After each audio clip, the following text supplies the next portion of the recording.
केंद्रीय मंत्रिमंडळाचा विस्तार झाला आहे. आरोग्य क्षेत्रात राज्यातल्या आरोग्य क्षेत्राला कितपत फायदा होईल असं दिसतं तुम्हाला? देशाचे प्रधानमंत्री नरेंद्र मोदीजी यांच्या सरकारच्या माध्यमातून गोवा राज्याला खूप फायदा आजपर्यंत झालेला आहे. Super speciality hospital, Goa medical कॉलेजमध्ये नवे नवे इन्फ्रास्ट्रक्चरची गोष्टी आणि त्याचबरोबर आणि मदर अँड चाइल्डचा ब्लॉक आमचा प्रोजेक्ट आता अप्रूव्ह होऊन आम्हाला लवकरात लवकर इंटिमेशन यायची मला खात्री आहे ते लवकर येणार. टर्शरी कॅन्सर सेंटर ते आता स्टेट कॅन्सर इन्स्टिट्यूट म्हणून आम्ही त्याला आता बांधून राहिलो आहे. त्याला बी आम्हाला भरपूर फायदा प्रधानमंत्री देशचे नरेंद्र मोदीजी यांच्या माध्यमातून मिळालेला आहे.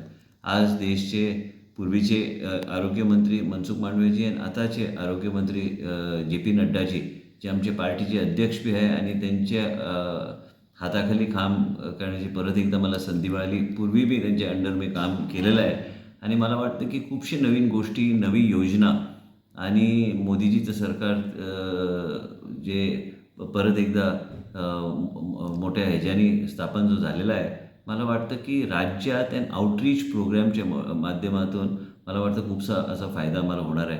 भारतीय जनता पार्टीच्या अजेंडामध्ये सर्वायकल कॅन्सर आणि ब्रेस्ट कॅन्सर स्क्रीनिंगचं बी मॅनिफेस्टोमध्ये जे घातलं होतं ते मोठ्या प्रमाणात करणार आहे आणि त्या राज्याला बी त्याचं भरपूर बेनिफिट आम्हाला मिळणार आहे. गोव्यामध्ये आम्ही ऑलरेडी ते सुरू केलेलं होतं.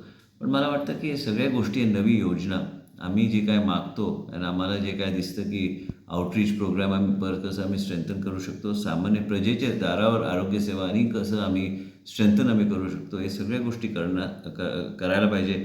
मला वाटतं योग्य तऱ्हेने आम्ही केंद्रातून आम्हाला भरपूर सहकार्य आम्हाला मिळणार आणि मला खात्री आहे कारण हेल्थ सेक्टर हे केंद्र सरकारची प्रायोरिटी एरिया आहे आणि मला वाटतं ते आम्हाला भरपूर कॅन्सर हॉस्पिटल कुठं बोललं? काम चालू आहे. काय परमिशन्स पेंडिंग होते पण काम चालू आहे. आता हे सगळं प्लिंथ लेवलपर्यंत काम चालू झालं. ओके. आणि सर वन खात्याला याचा कितपत बेनिफिट होईल असं बघायला पाहिजे. नवीन प्रकल्प मी ऑलरेडी आता घोषणा केली होती की मुख्यमंत्रीबरोबर आमची चर्चा झालेली आहे. मुख्यमंत्रीबरोबर बसून बोंडला झूचं एक लोन घ्यायचं आमचं चर्चा झाली होती की आम्हाला कमीत कमी 120 कोटीचं लोन घ्यायला तरी परवानगी मिळायला पाहिजे. कारण आम्हाला जर बोंडला पूर्णपणे रिफर्बिशमेंट आम्हाला करायला पाहिजे, बऱ्यापैकी एन्क्लोजर आणि एक वेगळ्या तऱ्हेचं माहोल जर तिथं तयार करायला पाहिजे जे आकर्षित टुरिस्ट आकर्षित येऊ शकतात. कॉटेजेस रेनोव्हेट करायचं आहे. हे सगळ्या गोष्टी करण्यासाठी आम्हाला एक मास्टर प्लॅन त्याचं तयार करून ते योग्य तऱ्हेने पुढे न्यायला पाहिजे. आम्हाला एक आमचं वाईल्ड लाईफ पार्क एक सफारीसाठी ते तयार करण्यासाठी पूर्वी आम्ही म्हटलं होतं सांगेच्या परिसरात जे ऑलरेडी वाईल्ड लाईफ सँच्युरी आहे. हे सगळ्या गोष्टीसाठी मला वाटतं केंद्र सरकारकडे एक प्रस्ताव ऑलरेडी आम्ही पाठवलेला आहे. पण त्याचबरोबर आम्हाला हे बोंडलासाठी आम्हाला लक्ष घालायला लागणार.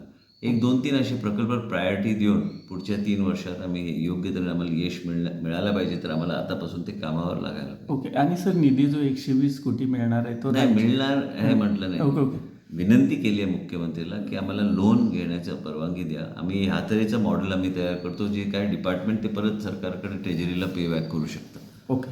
आणि दुसरी सर शेवटची गोष्ट आता पावसाचं हे चालू आहे ना सीझन, सो रेनी सीझन असल्यामुळं जंगल क्षेत्रात खूप सारे वॉटरफॉल्स आहेत सर. त्याची प्रिकॉशन किंवा वन खातं त्याच्यावर कसं नियंत्रण सर ठेवणं?